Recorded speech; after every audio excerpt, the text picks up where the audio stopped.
Antes de iniciarmos o estudo da Palavra de Deus, nós queremos orar nesse momento. Bom Pai que estás nos céus, nós estamos na Tua presença, ao redor do mundo, com milhares e milhares de amigos, irmãos em Cristo Jesus. Estamos unidos num só Espírito, o Espírito Santo. Estamos unidos em um só Senhor, o Senhor Jesus Cristo, nosso Salvador. Estamos unidos como filhos de um só Pai, Pai de todos, Criador dos céus e da terra. Como família Tua, Pai, como família Tua, estamos unidos para buscar a Tua bênção, para buscar a Tua presença conosco, para buscar o derramamento do Espírito Santo sobre nós. Que ao abrirmos neste momento a Tua palavra, o Espírito Santo venha falar ao nosso coração e que o Senhor responda os anseios de cada alma. O Senhor responda os anseios de cada coração, de cada oração sincera. É o que nós pedimos em nome de Jesus. Amém.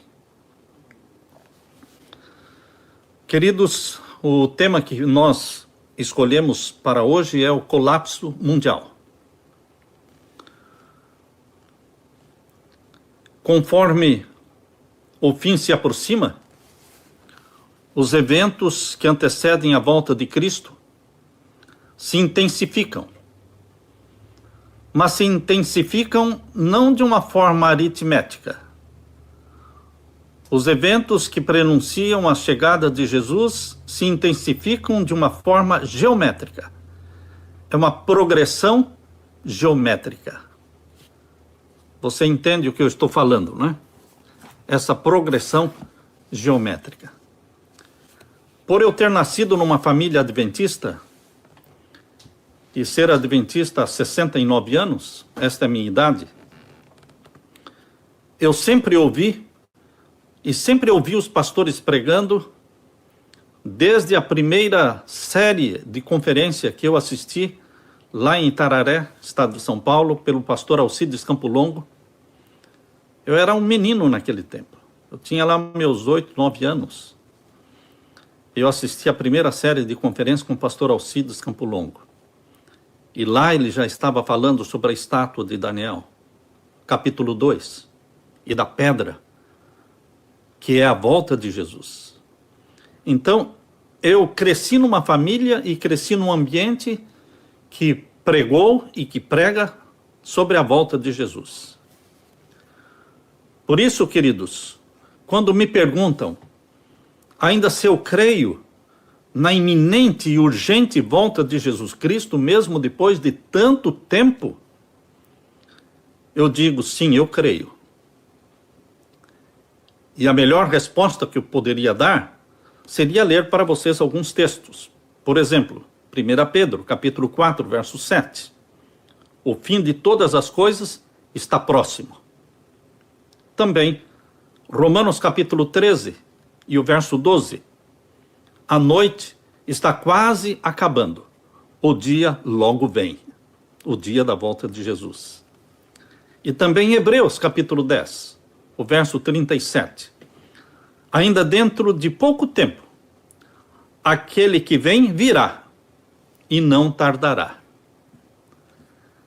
E queridos, em Lucas capítulo 21, e o verso 28, e o verso 32 também, nós lemos: ora, quando estas coisas começarem a acontecer, olhai para cima, levantai as vossas cabeças, porque a vossa redenção está próxima. E o verso 32 do capítulo 21 de Lucas diz o quê? Verso 31 e 32. Assim também vós, quando virdes acontecer estas coisas, sabei que o reino de Deus está perto. Você está vendo muita coisa acontecer. E você se preocupa, como eu também. Não é hora de pânico, não é hora de medo, não é hora de perder a fé. Queridos, Jesus disse: quando vocês verem todas estas coisas acontecendo, levantai a cabeça. Aqui estou lendo o verso 28. Quando estas coisas começarem a acontecer, olhai para cima, levantai as vossas cabeças, porque a vossa redenção está próxima. E o verso 32. Em verdade vos digo que não passará esta geração até que tudo aconteça.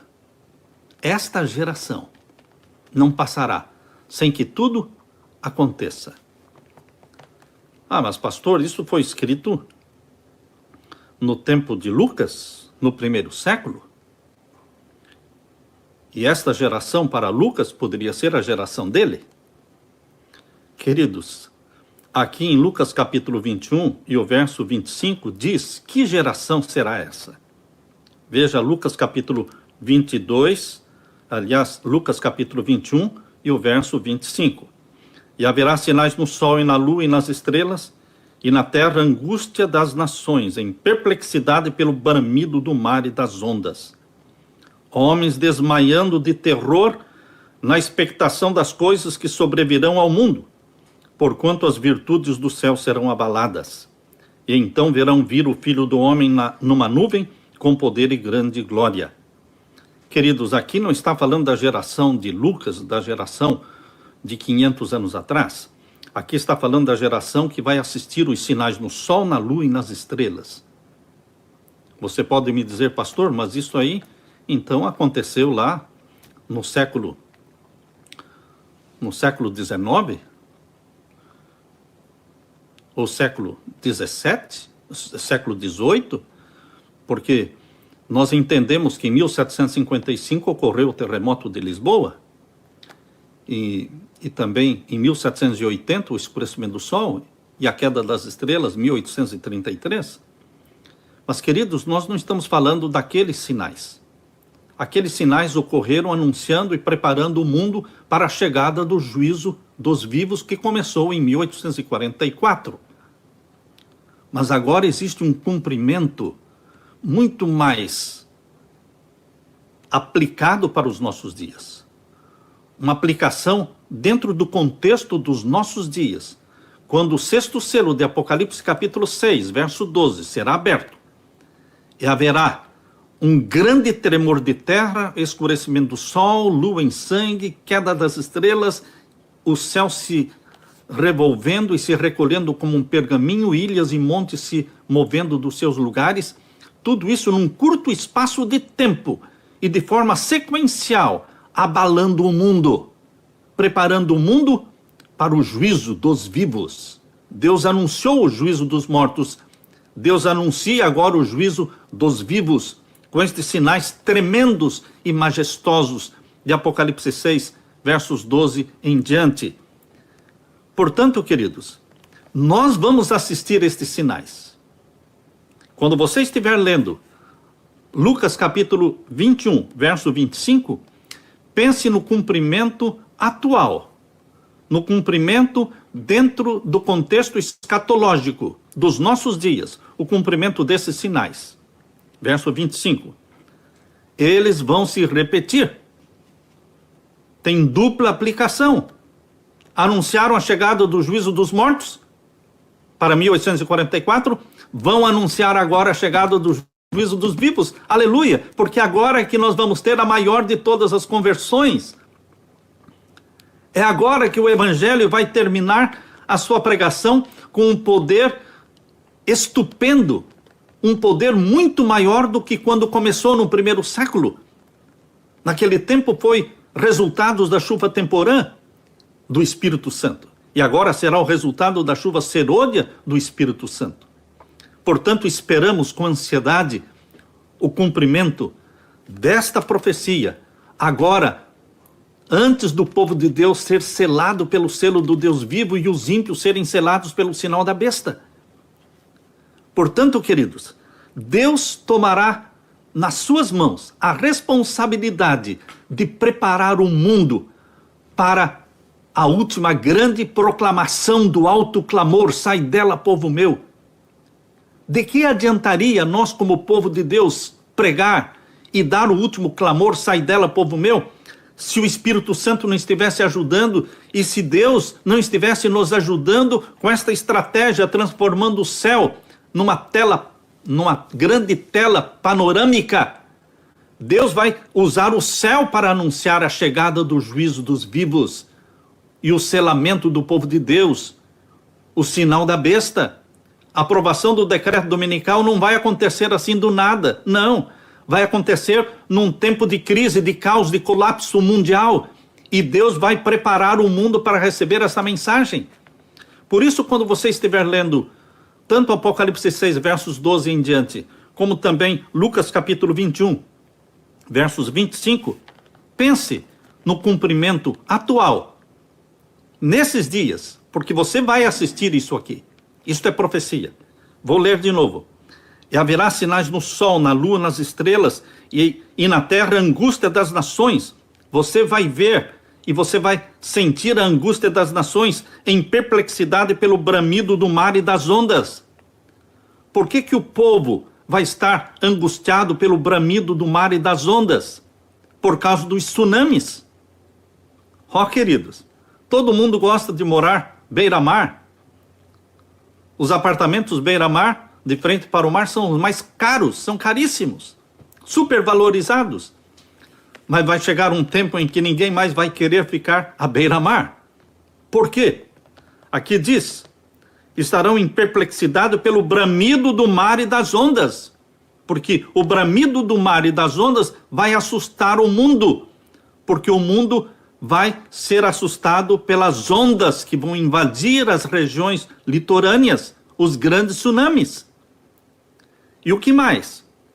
Vai ser nesse período em que o sol vai escurecer. Vai ser nesse período em que as estrelas vão cair. Está vendo aí? O contexto do capítulo 21, verso 25 de Lucas, é o mesmo contexto de Apocalipse 6, versos 12, 13 e 14. E agora o verso 26 diz, homens desmaiando de terror. Nós já estamos assistindo isso. Eu já estou vendo com os meus próprios olhos homens desmaiando de terror na expectação das coisas que sobrevirão ao mundo. O nosso mundo está em colapso mundial. As pessoas estão estressadas. O mundo está nervoso. As pessoas estão nervosas. O mercado está nervoso. Queridos, homens desmaiando de terror na expectação das coisas que sobrevirão ao mundo. Porquanto as virtudes do céu serão abaladas. Deus usará as virtudes do céu. Deus usará o céu, a terra, o sol, as estrelas, vai usar o mar, vai usar todos estes meios para preparar o mundo para a chegada do juízo dos vivos, o selamento do povo de Deus. O selo do Deus vivo não será aplicado do nada. Não, queridos. Deus está preparando o mundo para isso e preparando também para salvar o maior número possível. Verso 28. Verso 27 primeiro. Então verão vir o Filho do Homem numa nuvem com poder e grande glória.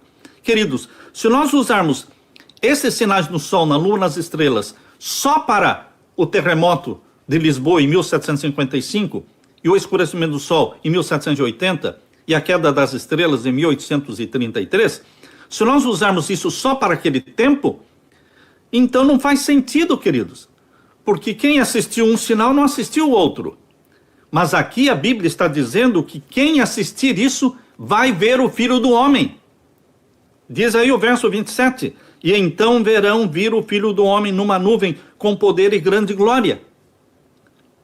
E o verso 28, ora, quando estas coisas começarem a acontecer, não fique apavorado, não entre em pânico, mas o conselho de Jesus é, olhe para cima, levante a cabeça, porque a redenção está próxima. E ele completa dizendo o verso 32, em verdade vos digo que não passará esta geração, que geração? Não a geração do século XVIII, do século XIX, não passará esta geração minha, sua, que estará assistindo esses sinais, porque nós vamos assistir os sinais mencionados, nós vamos ser selados pelo selo do Deus vivo, e nós vamos nós vamos ver Jesus voltando em glória e majestade. Não passará esta geração até que tudo seja cumprido. E o verso 33, você pode crer nessas palavras. Verso 33, passará o céu e a terra, mas as minhas palavras não hão de passar. Creia nisso, sinceramente. Viva esta mensagem. Queridos, Jesus Cristo, ele termina o Apocalipse, em Apocalipse 22, verso 20 e 21, Jesus termina dizendo: certamente venho sem demora. Amém. Vem, Senhor Jesus, e a graça do Senhor Jesus seja com todos. Apocalipse 22, versos 20 e 21. Sim, queridos. A diferença entre, por exemplo, quando nós dirigimos serviços funerais, uma das atividades tristes do pastor é fazer funeral. Quando nós somos convidados para dirigir o funeral de jovens que morreram, parece que antes do tempo, com a vida ainda para ser vivida pela frente, e morrem. O que nós pensamos? Nosso sentimento pastoral é de que o Espírito de Deus, que inspirou o senso da urgência da volta de Jesus, tinha sim a intenção de que a sua mensagem fosse interpretada de maneira bem literal. Por quê? Estes jovens que morreram na flor da idade, eles, no momento em que abrirem os olhos, eles verão Jesus Cristo na frente deles. Portanto, a diferença entre o você morrer hoje e a volta de Jesus, a diferença é uma respiração. É somente um fôlego. É um piscar de olhos. Você fechou os olhos ao morrer e você, ao abrir de novo, você estará vendo Cristo vindo nas nuvens do céu. Viva na expectativa diária de que Cristo voltará em breve, pois o seu último suspiro está a apenas um fôlego de distância da sua primeira respiração quando Jesus voltar. Aleluia! Eu encontrei uma ilustração que mudou radicalmente minha percepção do fim do mundo. Eu li o artigo escrito pelo economista Chris Martenson. Chris Martenson, pesquisador na área da economia e futurista. Ele pede que nós imaginemos estar dentro de um estádio, o estádio de beisebol, o estádio de beisebol Red Sox, lá em Boston, na cidade de Boston. Ele diz assim: imagine que você está lá dentro desse estádio, um enorme estádio. Eu vou mostrar para vocês aqui a foto do estádio.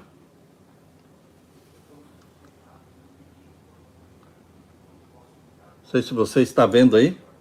Está dando para ver? Esse é o estádio lá de Boston, Red Sox. Imagine, diz o economista Chris Martenson,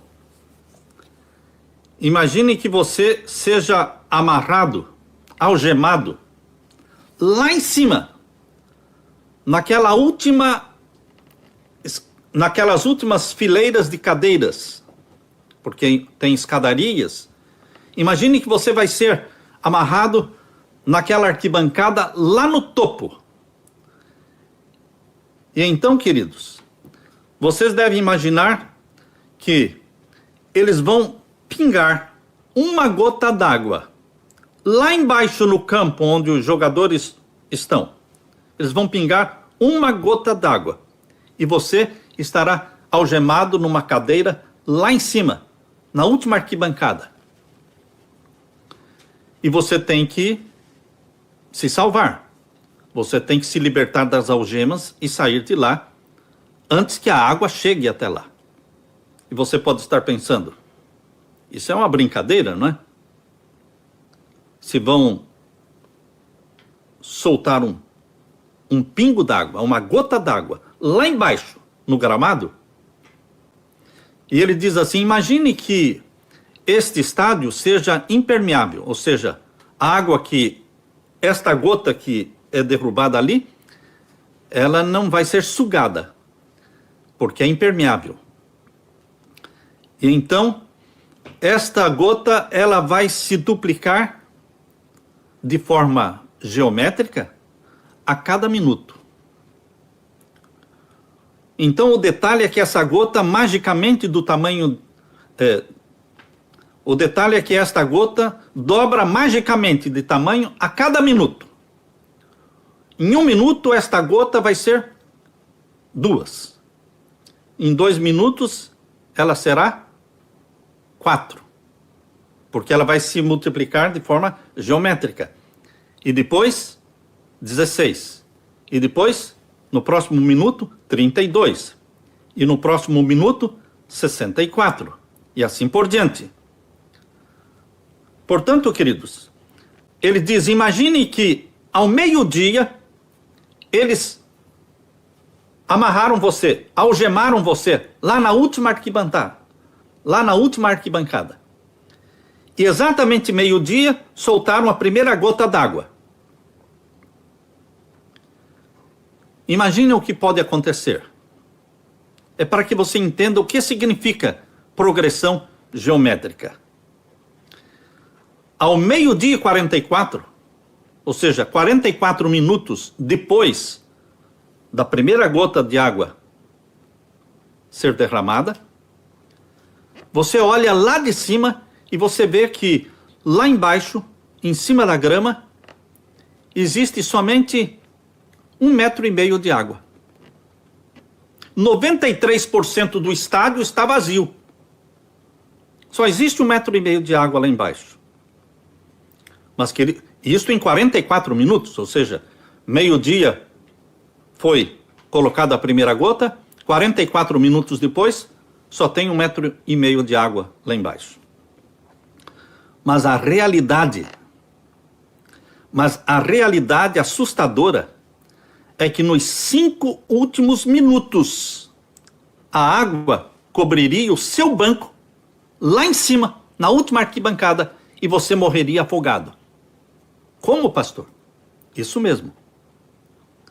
Nos últimos 5 minutos, ou seja, do meio-dia e 44 até o meio-dia e 49, ou seja, meio-dia e 44 ainda tem 1,5 metro de água lá embaixo. Meio-dia e 49, você morreu afogado. Por quê? Porque os últimos 5 minutos, eles são rápidos. Os acontecimentos são rápidos. Esse é o poder da progressão geométrica.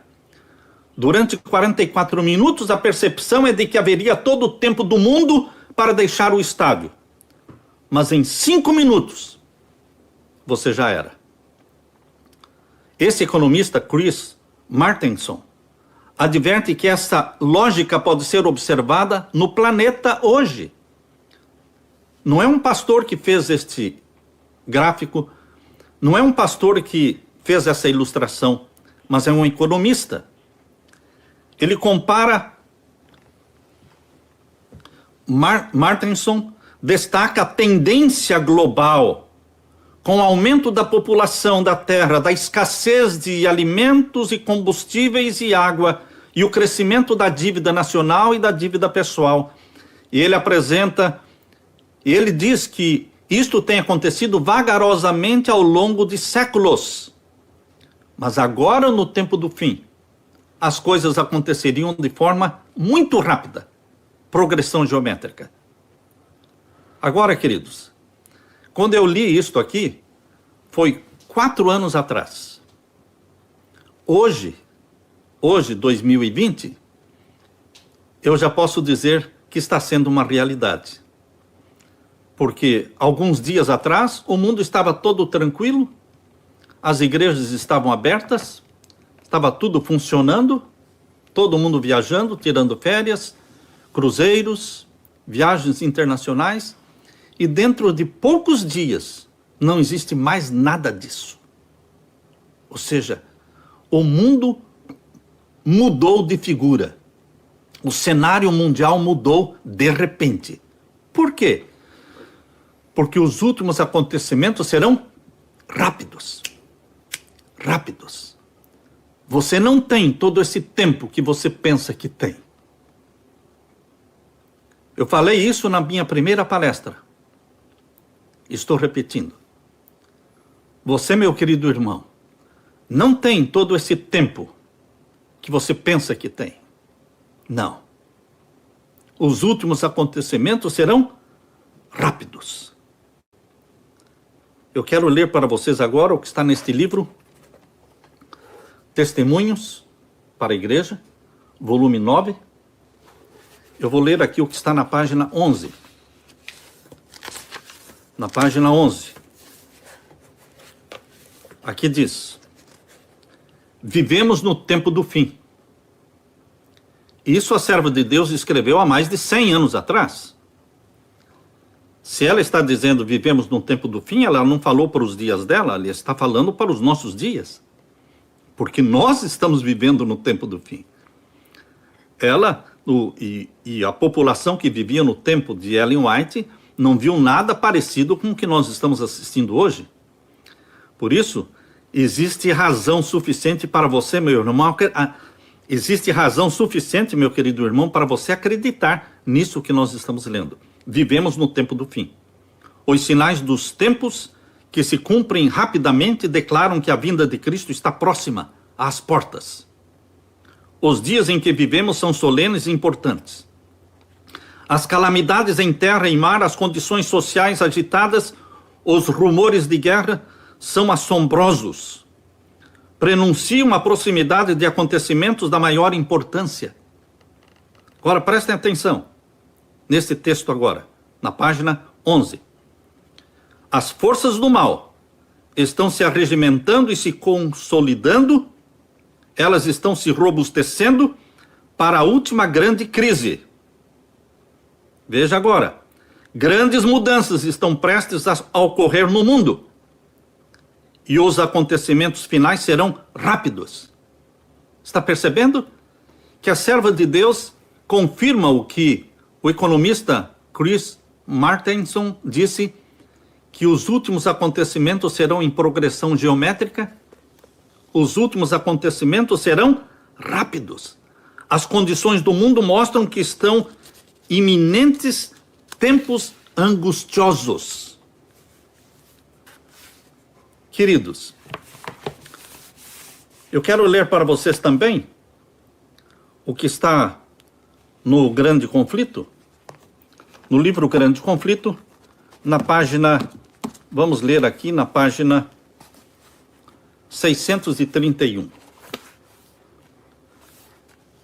Grande Conflito, página 631. É o capítulo Aproxima-se o Tempo de Angústia, capítulo 39, página 631. O fim virá mais rapidamente do que os homens esperam. O fim virá mais rapidamente do que os homens esperam. O trigo será colhido e atado em molhos para o celeiro de Deus. O joio será atado em feixes para os fogos da destruição. Virá mais rápido do que você imagina. E agora ainda no livro Testemunhos, volume 9, agora na página 40. Aliás, volume 9, página 14. Aqui diz: o mundo está agitado pelo espírito de guerra. A profecia do capítulo 11 de Daniel atingiu quase o seu cumprimento completo. Vou repetir: o mundo está agitado pelo espírito de guerra. A profecia do capítulo 11 de Daniel atingiu quase o seu cumprimento completo. Você conhece a profecia do capítulo 11 de Daniel? Se você não conhece, eu aconselho você a dedicar bastante tempo para ler o capítulo 11 de Daniel. Aliás, nós colocamos esta lição que está sendo estudada hoje, a lição da Escola Sabatina que está sendo estudada hoje, estudamos a semana toda, está terminando hoje esta lição, a lição número 12, é sobre Daniel capítulo 11. Fizemos ali um vídeo de 1h15 mais ou menos, 1h15. Foi o maior vídeo que eu já fiz de lição de Escola Sabatina.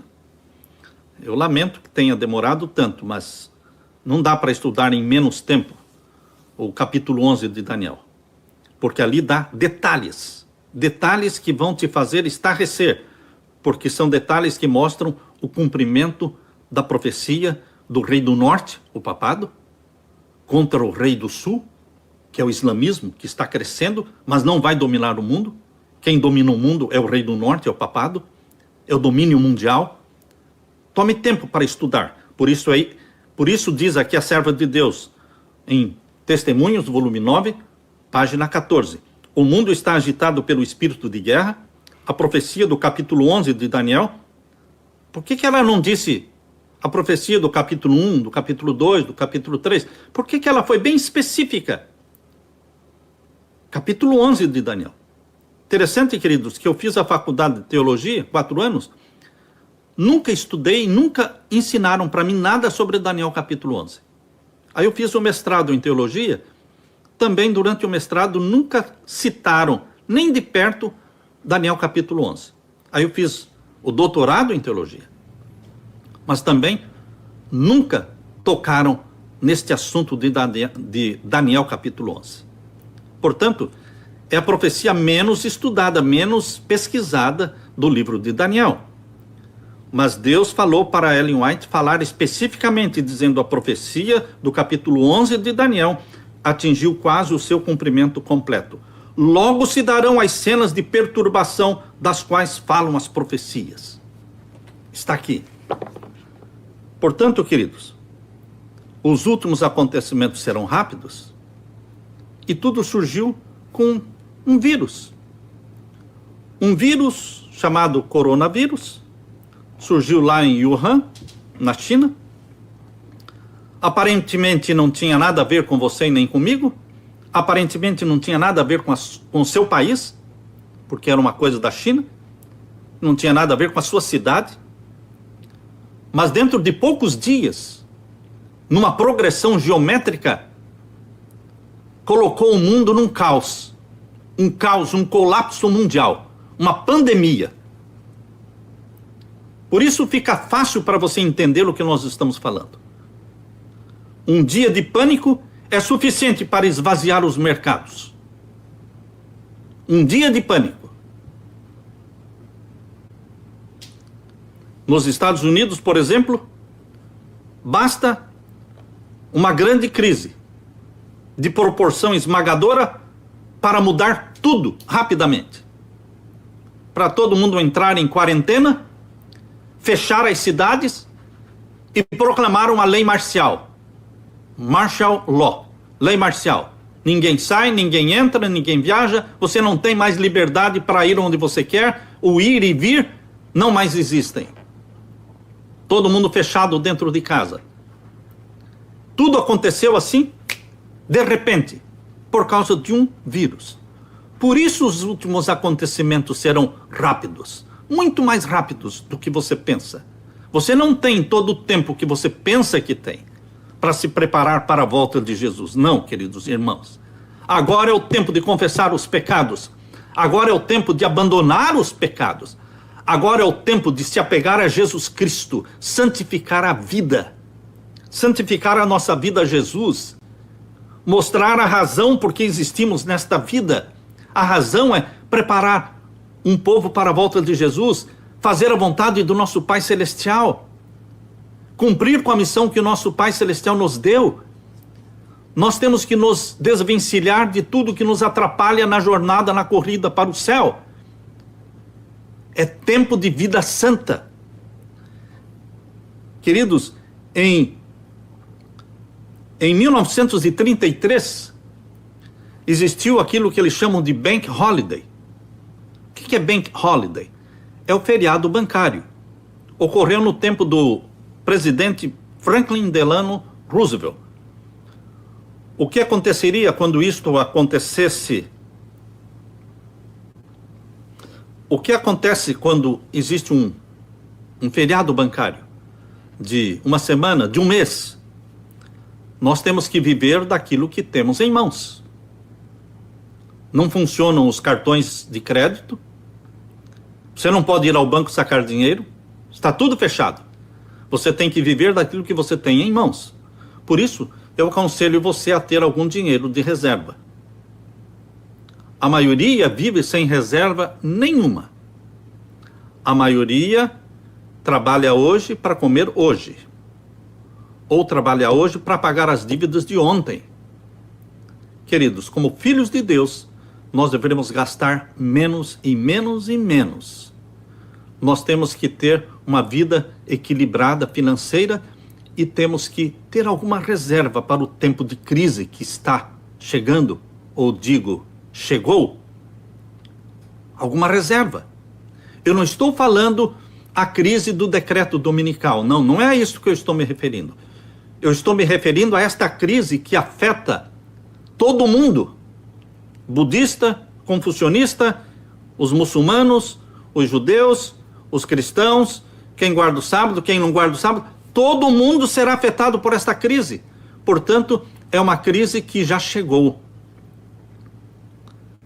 Em 1929 foram fechados 659 bancos, na Grande Depressão de 1929. Em 1932 foram fechados 5.102 bancos. Em 1933, 1934, os bancos continuaram sendo fechados, indo à falência. Agora, esta crise de 2008, mais recente, fecharam mais de 500 bancos, foram à falência. E hoje você está de corpo inteiro. Hoje nós estamos mergulhados dentro de uma crise que já chegou.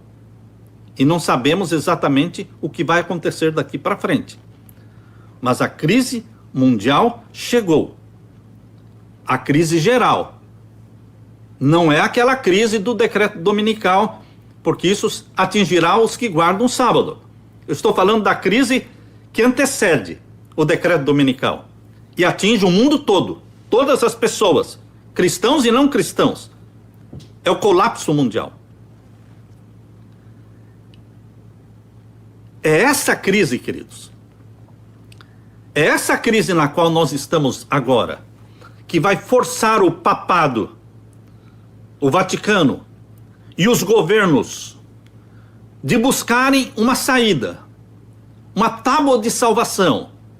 E a tábua de salvação é a encíclica papal Laudato Si.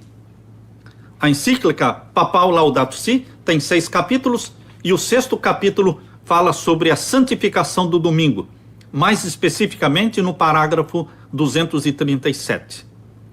Esta é a tábua de salvação que o papado vai apresentar para o mundo para sair da grande crise. Primeiro eles abalam o mundo, primeiro eles estragam a velha ordem mundial, eles destroem esse velho sistema de governo mundial para oferecer para o mundo um novo sistema de governo, uma nova ordem mundial, com um dia sagrado para ser santificado e respeitado por força de lei, que é o decreto dominical.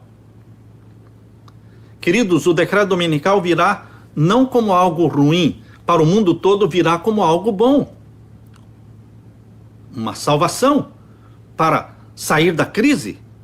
Por isso os guardadores do sábado serão vistos como perturbadores da paz mundial, porque todo mundo estará olhando para o decreto dominical como algo muito bom para ajudar famílias, ajudar comércio, ajudar empresas a se levantarem. No tempo do decreto dominical, as cidades estarão vivendo numa escassez de alimento, de água. As cidades estarão em quarentena, enfrentando martial law, toque de recolher, onde ninguém tem direito de ir e vir. Queridos, basta uma crise como esta que chegou para colocar a nação americana de joelhos e ser conduzida por líderes religiosos pedindo a Deus que não envie outros juízos. E eles então vão aceitar a sugestão papal da santificação do domingo, para que não venham outros juízos.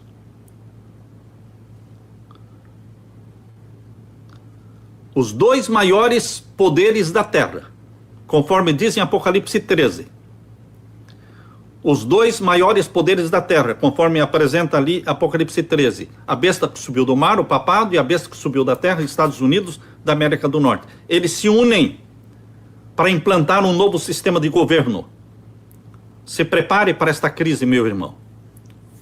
Os bancos estarão fechados, então você tem que ter alguma reserva, e você tem que ter algum alimento. Você pode estar pensando, de que vai adiantar eu ter dinheiro, se eu não vou poder comprar nem vender? Eu não estou falando do tempo do decreto dominical, eu estou falando desta crise que antecede o decreto dominical, quando nós podemos sim comprar e vender. Por isso nós temos que ter alguma reserva. Queridos, quem estiver vivendo no campo vai sofrer menos. Quem estiver vivendo nas grandes cidades vai sofrer mais o impacto. Quando você ora, quando você pede a Deus que lhe mostre como sair da cidade, quando sair da cidade, de que jeito eu devo sair da cidade, onde eu devo morar, o Espírito Santo vai responder a sua oração. O Espírito Santo vai mostrar quando, como e aonde. E Deus responde individualmente. Deus não responde em grupo. Deus não dirige grupo. Deus dirige filhos e filhas, individualmente. Deus fala de um jeito para um, apressando-o, e Deus fala de um jeito para o outro, adiando um pouco, pedindo para ele ir mais devagar.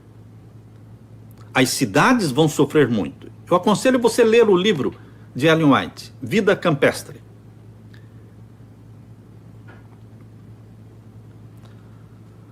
Que tipo de vida você estará vivendo, ou você está vivendo?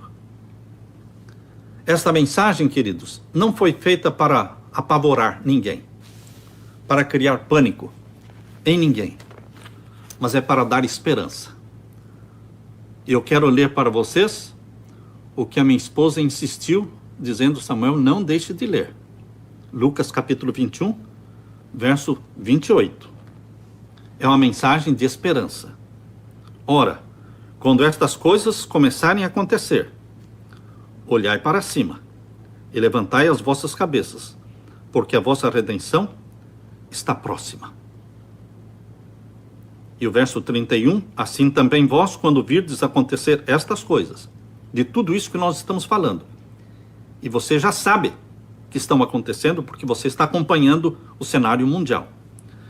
Assim também vós, quando virdes acontecer estas coisas, sabei que o reino de Deus está perto. Aleluia!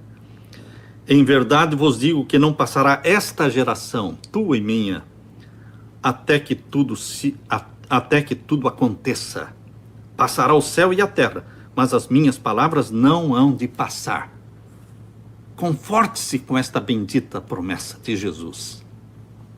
Conforte-se com a certeza de que o anjo do Senhor se acampa ao redor daqueles que o temem e os livra. Conforte-se com esta bendita promessa. Eu deixo com você a paz do meu Senhor Jesus. Eu deixo com você a promessa do batismo do Espírito Santo para aquele que busca e pede. Eu quero fazer uma oração com você nesse momento. E depois desta oração nós vamos dedicar 30 minutos para perguntas. Não vamos ter aqui muito tempo para pergunta. 30 minutos para pergunta, ok? Vou orar nesse momento. Oremos. Pai Santo que estás nos céus. Obrigado, Pai, porque se aproxima o tempo em que nós vamos ver o céu agitado, a terra cambaleando. Nós vamos ver o escurecimento do sol, da lua, das estrelas. Nós vamos ver os teus sinais nos céus e nós vamos entender que é chegado o tempo da restauração da tua igreja, do teu povo. É chegado o tempo do selamento do teu povo, com aquilo que mais amamos, que é a tua lei. É o tempo de recebermos o selo do Deus vivo. Pai eterno, derrama sobre mim e os meus irmãos o Espírito Santo. Batiza-nos com o Espírito Santo. Ajuda-nos, Pai, a entender que não temos tanto tempo, mas pouco tempo, e que os últimos acontecimentos serão rápidos. Mas estamos felizes, Pai, porque serão rápidos, porque não aguentamos mais este mundo. Volte logo, Jesus, nos buscar. É em nome de Jesus que pedimos. Amém. Nós vamos dedicar algum tempo agora para a resposta a algumas perguntas. E se você precisa se ausentar, tudo bem. Mas se você tem alguma pergunta, vamos então. Eu tenho aqui a ajuda do meu filho. Eu quero ler então aqui alguma pergunta que ele pode ter selecionado para a gente responder. Você pode ler para mim? Pedir para o filho ler.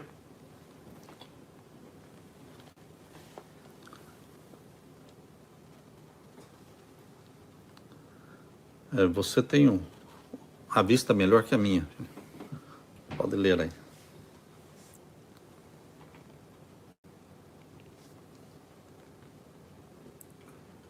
Os Illuminatis, que foi da semana passada, por que muitos não acreditam em uma nova ordem mundial? Por que tanta gente duvida? O Illuminati, que foi o assunto da primeira live que fizemos sábado passado.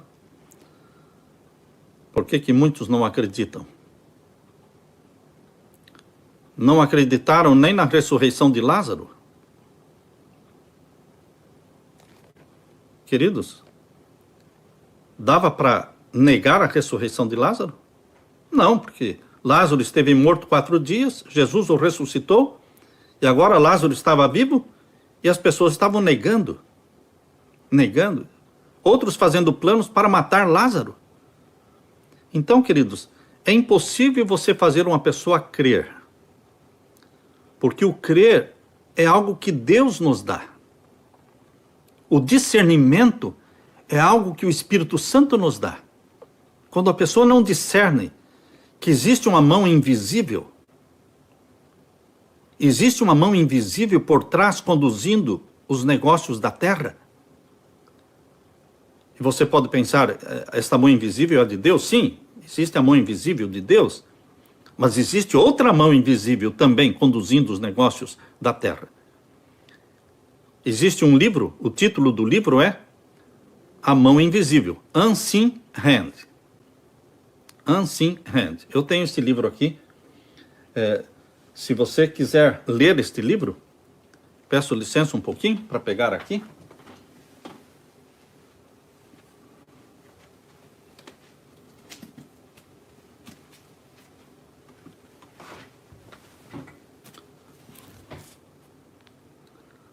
The Unseen Hand, ou seja, a mão invisível. Só que está falando da mão do Illuminati. Está falando da mão dos jesuítas. Os jesuítas, quando foram extintos em 1773, pelo Papa Clemente XIV, creio, ou 13, queridos, eles foram restaurados em 1814, porque eles não se deram por vencidos.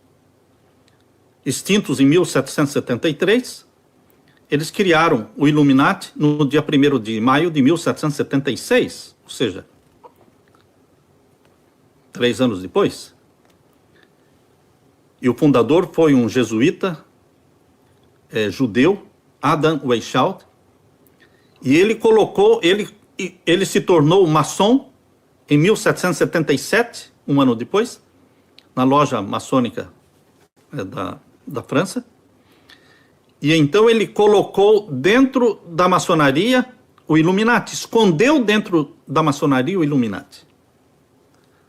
O Illuminati, portanto, é um projeto jesuíta, que ao ser infiltrado na maçonaria, dominou a maçonaria. E hoje os jesuítas controlam a maçonaria, os jesuítas controlam o Illuminati, os jesuítas controlam Rosa Cruzes, controlam o grupo, controlam a Sociedade dos Ossos e das Caveiras, controlam o Clube de Roma, controlam a Comissão Trilateral, controlam todas as dezenas e dezenas de sociedades secretas que existem no mundo.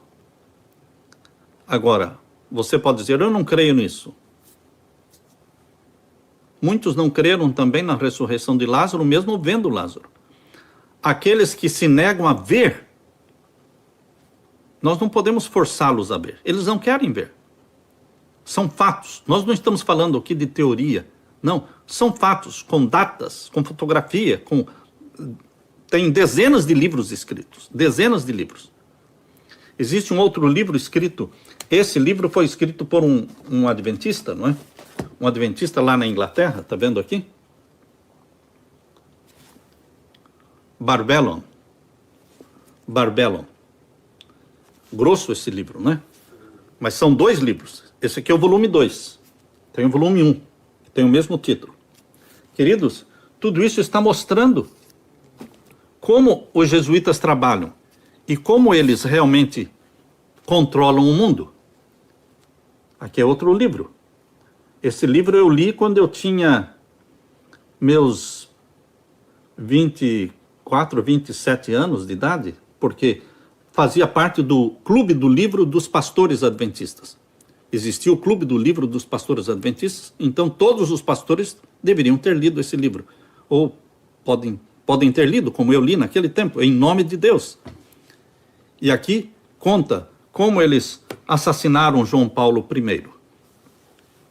Por quê? Porque João Paulo I não aceitava a maçonaria, não aceitava os bispos e cardeais maçons, porque o papa anterior a ele foi maçom, e o papa que veio depois dele também é maçom, ou seja, mas ele não era.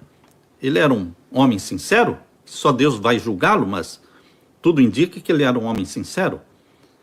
Mas, queridos, então não podemos forçar ninguém a crer. E respeitar. Quem não crer, nós respeitamos. Próxima pergunta?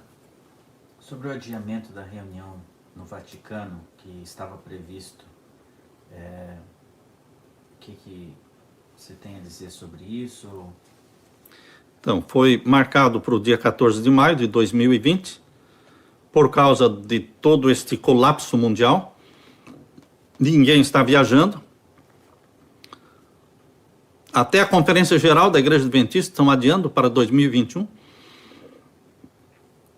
Eu tinha um seminário marcado para Bruxelas agora em abril. Adiamos. Outra para Luxemburgo. Adiamos.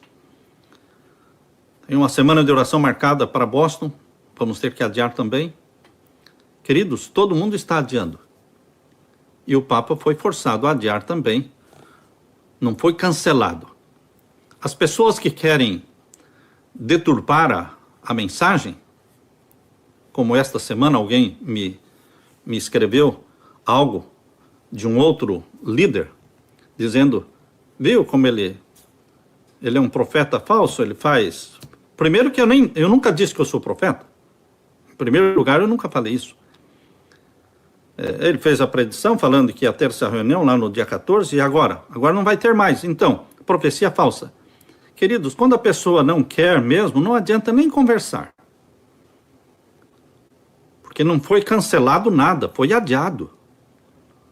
Essa reunião no Vaticano com o Papa, para o Pacto Global, o Pacto Global está no plano e vai acontecer, só que foi adiado para outubro. Assim como até a nossa Conferência Geral da Igreja Adventista, marcado agora para junho e julho, foi adiado para 2021. Tudo está sendo adiado por causa da crise, do colapso mundial. Mas nós estamos entendendo que, particularmente, eu entendo que esta é a crise final. Eu entendo desta forma. Estou esperando, estou orando para que seja. Se você estiver orando para que esta não seja... Vou repetir. Se você estiver orando para que esta crise não seja a final, eu respeito. Mas eu estou orando para que esta crise seja a crise final. A crise que vai resultar no decreto dominical. Eu quero que isso aconteça.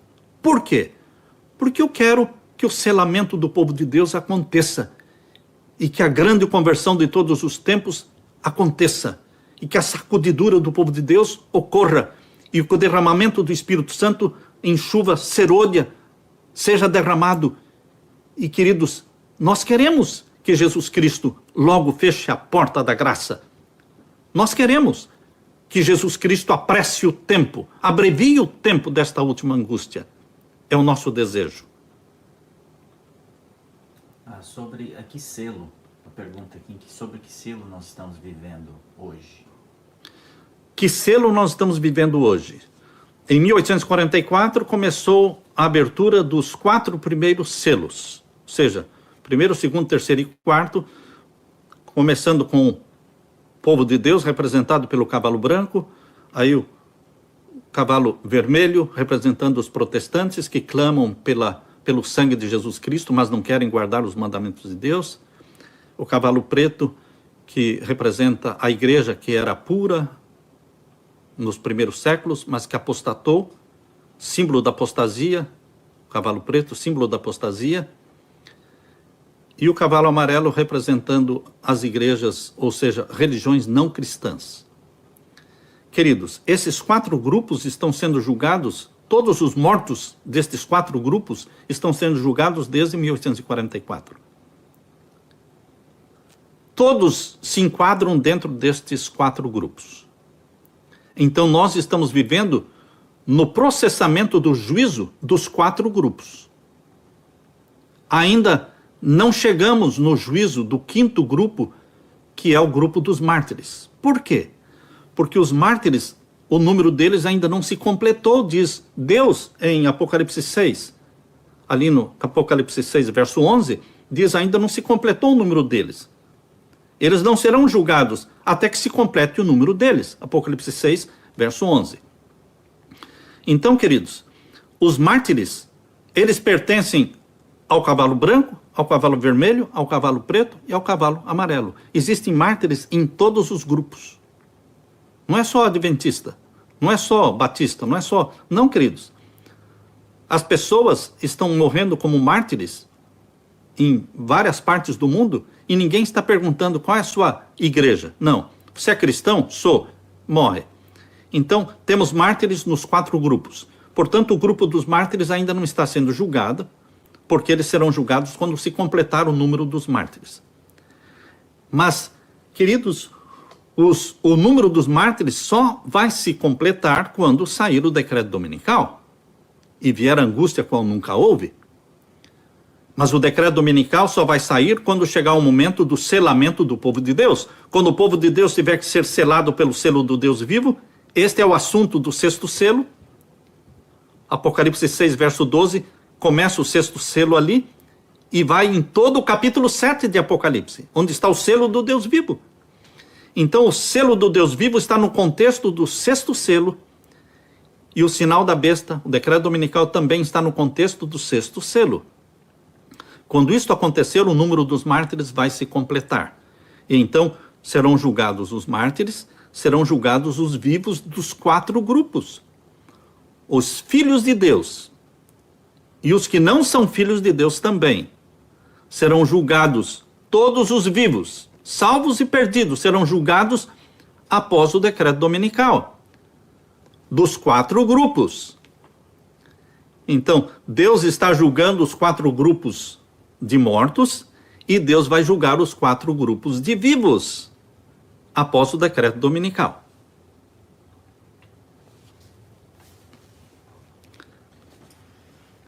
Chegou a hora e o momento para deixar as dívidas para trás e fugir das grandes cidades para o campo? Chegou a hora. Já passou da hora. Agora, queridos, você vive endividado? Peça perdão para Deus. Eu pedi perdão para Deus. E antes de me aposentar, eu liquidei tudo. não fiquei devendo nenhum centavo para ninguém e não devo nenhum centavo para ninguém hoje, nem no cartão de crédito. Queridos, nós temos que fugir da dívida como se foge da lepra. Nós temos que pedir perdão a Deus por termos comprado o que não deveríamos ter comprado e gastado dinheiro naquilo que não é pão e pedir a misericórdia de Deus para liquidar nossas dívidas, colocando Deus em primeiro lugar, dízimos e ofertas que pertencem a Deus em primeiro lugar. Agora, Deus vai mostrar para você, individualmente, o momento em que você deve deixar a cidade, para onde ir, porque envolve trabalho para o sustento da sua família, envolve escola para suas crianças.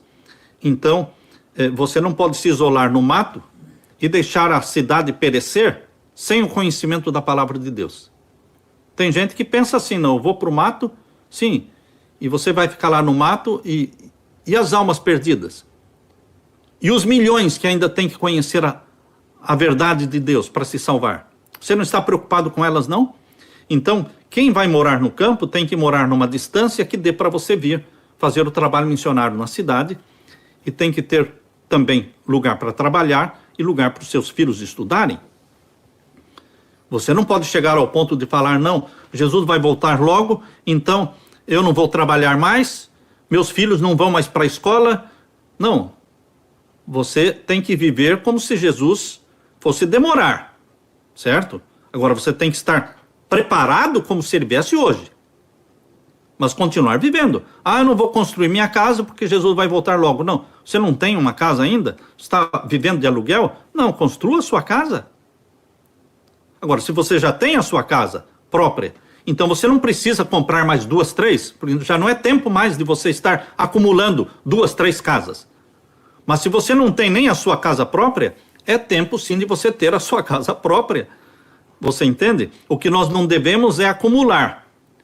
Mas existem coisas que são inteligentes serem feitas, né? E ter a casa própria, isso é inteligente. Tá ok? Então, Deus vai dirigir a sua vida individualmente e vai responder você, quando você sinceramente perguntar como vender esta minha propriedade. Deus vai mostrar para quem vender e quando vender e por quanto vender.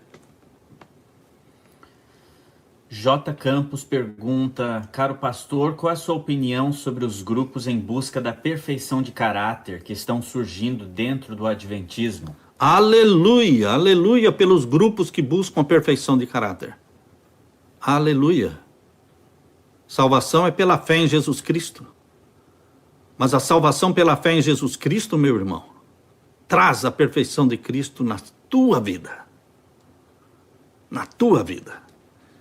Eu não sou daqueles pregadores que pregam que o povo de Deus vai viver pecando até Jesus voltar. Eu não creio nisso. Eu não creio nisso. Eu não creio naqueles pregadores que dizem que o povo de Deus não vai mais pecar depois que a porta da graça se fechar. Queridos, eu sou daquele pregador que acredito que o povo de Deus, selado pelo selo do Deus vivo antes da porta da graça se fechar, é porque já não está mais vivendo na prática de pecados conhecidos. Você rompe com os pecados conhecidos bem antes do fechamento da porta da graça. Porque o selo do Deus vivo não será aplicado na testa de um filho de Deus que vive na prática de algum pecado conhecido, seja ele pequeno ou grande. Se é um pecado consciente, isto vai impedir que você receba o selo do Deus vivo. Ao receber o selo do Deus vivo, você recebe também batismo do Espírito Santo em forma de chuva serôdia. E você recebe também a mente de Jesus. Você passa a sentir como Jesus e ter repulsa do pecado. A mente de Cristo implantada em você pelo Espírito Santo gera em você uma repulsa pelo pecado, não atração pelo pecado. Você se sente mal com o pecado. Você pode até pecar, mas você corre para os pés de Jesus e confessa no mesmo dia. Antes do sol se pôr, você confessa o pecado. Ou seja, você não vive no pecado, você vive na graça. Mas mesmo que quando você peca, você não quer dizer que você esteja vivendo no pecado, porque no mesmo dia você confessa. Queridos, o importante não é dizer eu sou perfeito no caráter, não, isso ninguém é perfeito no caráter. Só Jesus é perfeito no caráter. Mas ele vai comunicando para você, transferindo para você esta perfeição dele, diariamente pela comunhão com ele. O Espírito Santo faz isso. É a obra do Espírito Santo. Transferir a mente, o caráter de Jesus para você, diariamente. É um processo gradual, progressivo, mas que não pode ser interrompido. Por isso, aquela repulsa que Jesus Cristo tinha para com o pecado, esta repulsa é gerada em você. Você se sente mal com o pecado. Não bem, você se sente mal com o pecado. Você não quer mais pecar. E quando pecar, corre para ele e pede perdão. E continua na graça.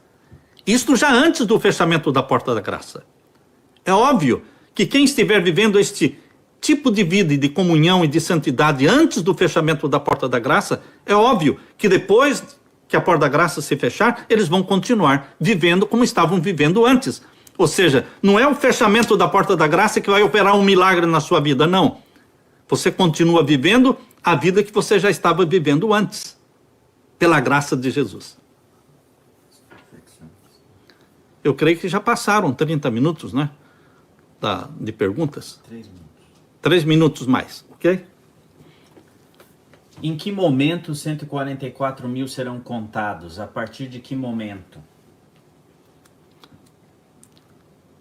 Contados, o número já existe, não é? 144 mil não é 145. Há pessoas que dizem, pastor, esse número é literal? Falei, qual o número na Bíblia que não é literal? Quando Deus diz o 7º dia, ele está se referindo ao 6º ou ao 8º dia? Não, ao 7º.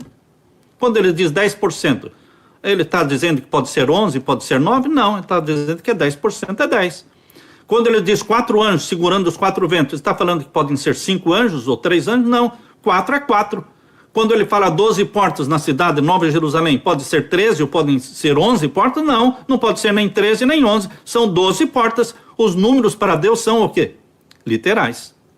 144 mil não é 143 mil e nem 145 mil, são 144 mil. São os únicos salvos? Obviamente que não. Eles são só as primícias dos salvos. A seara dos salvos, a grande multidão de salvos vivos, é como o número da areia, que ninguém podia contar. Como Apocalipse 7:9 diz, né? Apocalipse 7:9 diz, uma multidão que ninguém podia contar. Esta é a grande seara de salvos vivos. Os 144 mil, eles são as primícias desses salvos vivos. E, queridos, você pode pertencer às primícias dos salvos vivos, 144 mil? Sim, se você decidir romper com o pecado. Se você não quer romper com o pecado, seja ele novela, seja ele o cafezinho, não é? Seja ele o quê? Algum problema com a internet? Algum problema com sexo virtual, pornografia? Seja ele qualquer pecado que você tenha consciente, você tem que romper com ele em nome de Jesus. E pregar as 3 mensagens angélicas. E pedir a mente de Jesus, a santidade de Jesus. Ele dará para você a santidade dele. Você pode ser, sim, dos 144 mil. Mas se você decide continuar vivendo na prática de algum pecado conhecido, você não será dos 144 mil. Dificilmente será também da grande multidão. Porque a grande seara, a grande multidão dos salvos vivos, é de pessoas sinceras. Sinceras. Pessoas, a maioria delas vem de Babilônia. A maioria vem de Babilônia. Mas nós vamos ter alguns adventistas também no meio da grande multidão, que vão se converter ainda, que não se converteram ainda, vão se converter ainda e vão fazer parte da grande multidão que ninguém podia contar. Mas, queridos, em primeiro lugar, é a decisão de parar de pecar. Decidir, é uma decisão. Assim como as pessoas têm que parar Assim como as pessoas têm que decidir parar de fumar, parar de beber, a gente também tem que decidir o quê? Parar de pecar. Mas que tipo de pecado? Pecado que você sabe que é pecado. O pecado que você ainda não sabe que é pecado, você não se preocupe com eles. Entendem? Mas aquilo que nós já fomos convencidos pelo Espírito Santo de que é pecado, já está na hora de falar: basta, Senhor, eu não quero mais este pecado. Eu te autorizo a arrancar esse pecado da minha vida. Eu te autorizo, faça isso na minha vida, porque eu quero a santidade de Jesus. Ser santo como Jesus é santo. Queridos, nós queremos terminar e dizer que no próximo sábado, na mesma hora, eu creio que esse horário está bom para vocês, não é?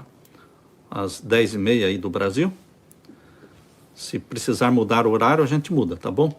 Mas nós queremos ter a próxima live no próximo sábado. Eu quero terminar orando com você. E perguntas também, vamos poder responder mais perguntas. Vamos orar. Pai Santo que estás nos céus, por favor, Pai querido, aquela promessa feita por Jesus, que nos batizaria com Espírito Santo e com fogo, cumpra esta promessa na vida de todos aqueles que creem nela, que buscam o cumprimento desta promessa, Pai. Todos aqueles que estão neste momento decidindo romper com os pecados e viver da forma como Jesus Cristo viveu, em comunhão com o Pai, recebendo o Espírito Santo diariamente. Que o Espírito Santo seja derramado sobre os meus irmãos. Nós sabemos que a nossa perfeição é uma perfeição relativa, porque Deus vai nos comunicando gradualmente a perfeição de Jesus. Mas que ninguém se acomode nos pecados, que todos confessem os pecados e busquem o perdão e o poder do Espírito Santo para viver a vida como Jesus viveu, em plena dependência do nosso Pai Celestial. Deixo com os meus irmãos a tua paz, querido Jesus. Derrama a tua paz sobre eles e sobre mim. Em nome de Jesus eu peço. Amém. Fiquem com a paz de Jesus.